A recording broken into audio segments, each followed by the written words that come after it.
There have been countless stories throughout history of people miraculously surviving lightning strikes, natural events that can kill instantly, destroy trees, or burn entire structures. While modern science attempts to explain survival through luck, physiological resistance, or environmental conditions, there remains a mystery too deep to be dismissed as mere chance. Some of these survivors not only live to tell the tale, but report strange sensations, time distortions, or visions just before or after the strike. What if these phenomena aren't hallucinations, but traces of an encounter with something beyond our current timeline? A new speculative theory suggests that people who survive deadly lightning strikes may not be as lucky as they appear, but instead, they are individuals intervened upon by remnants of themselves from alternate timelines. In those parallel timelines, they died, burned, collapsed, or simply vanished during the same moment of lightning impact. The consciousness, memory, or quantum trace of those alternate selves linger in the fabric of space-time, acting almost like a ghost of a version that no longer exists. When a lightning strike approaches in our world, it may cause a brief ripple or collision in timelines, momentarily allowing another version of the self to interfere, protect, or redirect the outcome. This perspective sees lightning not only as an electrical phenomenon, but as a natural amplifier of temporal energy, an event powerful enough to distort space and time, even briefly. In this moment, a person may brush against an echo of themselves from a world where they were not as fortunate.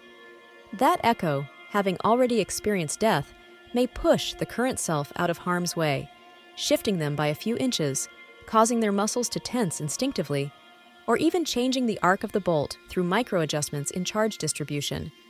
These are not conscious interventions, but the result of overlapping quantum signatures, an unconscious effort by a deceased version of the self to rewrite fate in a different reality.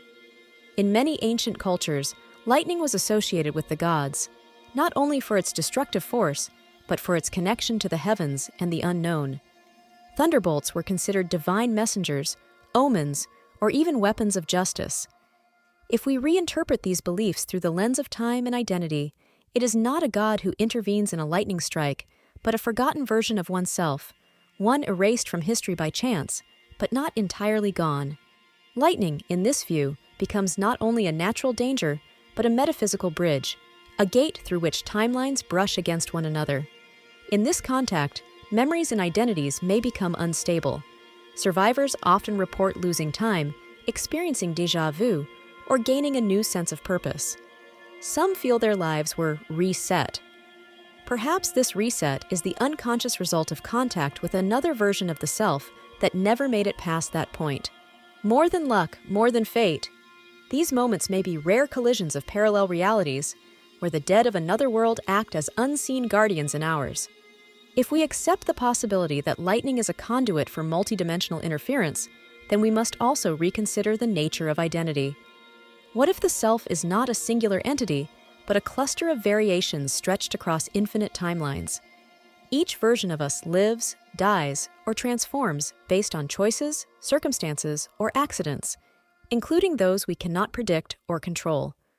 From this perspective, survival from a lightning strike is not simply a biological triumph, but an existential overlap, where one timeline collapses and another adapts in its place. In cases where survivors report feeling watched or guided in the moments before or after being struck, it's possible that their sensory systems are momentarily tuned to a different frequency, perceiving the presence of their alternate self just long enough to register it before the brain corrects the distortion. In the same way that trauma can dislodge memories or trigger dissociation, a high-energy shock like lightning might dislodge the barriers between realities. The version of the self that died in another world may imprint its final thoughts or instinctual movements into the body of the surviving version, saving them, even without direct intention. There's also a symbolic layer to this phenomenon. In mythologies around the world, those who survive lightning strikes are often seen as chosen or marked. They gain wisdom, power, or insight. In the reinterpretation offered here, they are not chosen by divine forces, but by probability itself. Their survival marks a point of quantum friction, a place where death was supposed to occur, but something interfered.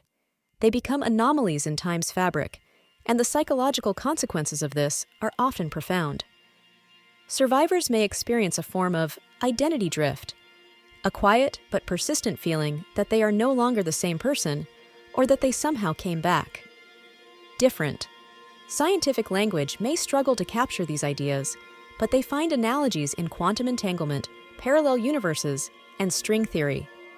Some researchers have explored the idea of quantum immortality, where a person never actually experiences death. Instead, consciousness continues in whatever timeline allows survival. Applied here, the lightning survivor might be the consciousness that jumped tracks, leaving a dead body in another world, but waking up in a version where they still exist. This is not just survival, it's substitution. A self from another stream of reality has stepped into a different fate. These theories challenge our understanding of death. Perhaps dying is not the final act we believe it to be. Perhaps there are always echoes, versions of ourselves that linger and on rare occasions intervene. Lightning, with its vast energy and unpredictability, might be one of the few natural events powerful enough to unlock this hidden interaction. Not every lightning strike causes this phenomenon, only those that occur near death points, where multiple timelines converge in a critical instant. For those who survive, there may be responsibilities. Whether consciously or not, they carry the imprint of a life that ended elsewhere. Some survivors report becoming more spiritual, artistic, or isolated, withdrawn from the pace of normal life. This can be interpreted as trauma, but it may also be a symptom of multidimensional resonance. The subconscious awareness that they exist in defiance of death, carrying the silence of another version of themselves that no longer speaks. In conclusion, this theory does not seek to replace science or spirituality, but to offer a third path, where physics, psychology, and myth converge. The survivors of lightning are not simply lucky, they may be living paradoxes shaped by timelines we cannot see. They walk between the possible and the impossible, protected by the echo of a self that once died, but left behind a final act, to save a version that could go on.